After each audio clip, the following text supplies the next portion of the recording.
your impressions of Eagles-Chiefs moving forward. The Chiefs 0-2 for the first time in Mahomes' time, and the Eagles 2-0 again. Now moving on to take on the Rams next week. What a big Week 3 game that is. I give you the floor. Your takeaways from that big game is what? So my number one takeaway is, I mean, my goodness, the job that Howie Roseman and Nick Sirianni and Jeff Stoutland have done developing that offensive line and keeping it as one of the strongest units in the league at any position, right? Like, and I say that because I think the Eagles' offensive line influenced the way the last 8 minutes of that game were played. And here's what I mean by that. They were able to churn out that first down, which was ended with a tush push, but they got the 9 yards to get in 3rd and 1 with a couple of Barkley carries there, right? That allows them to take another couple of minutes off the clock. Then they punt it away to the Chiefs. The Chiefs wind up driving the field and scoring, so that makes it 20-17. And here's the key.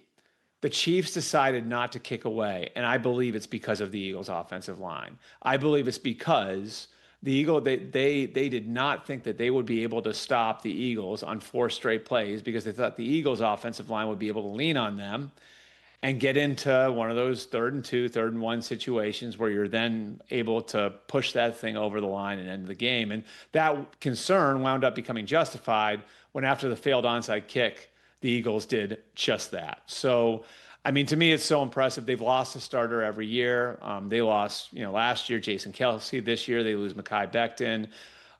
But that was the thing that stuck out to me. Even on a day when the offense had less than 250 yards, that offensive line won that game for them at the end. So that'd be number one. The Eagles would be there at the end. We know that. And I'm not counting the Chiefs out yet at all. But my concern would be how much Patrick Mahomes is running right now.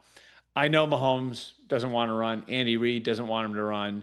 I feel like when you see him run this much, as he's run the first couple of weeks of the season, you were there in Brazil for it, it means they don't have the answers right now. Now, I think that they're just, I mean, the same principles I used in talking about the Patriots for 20 years, I use talking about them. I think they'll figure it out. But like this is going to be a process, and how do you survive and keep your record where it needs to be over the next 6 or 7 weeks so you can get Rashee Rice back, so you can get Xavier Worthy healthy, so you can get Josh Simmons the experience that he needs as your left tackle.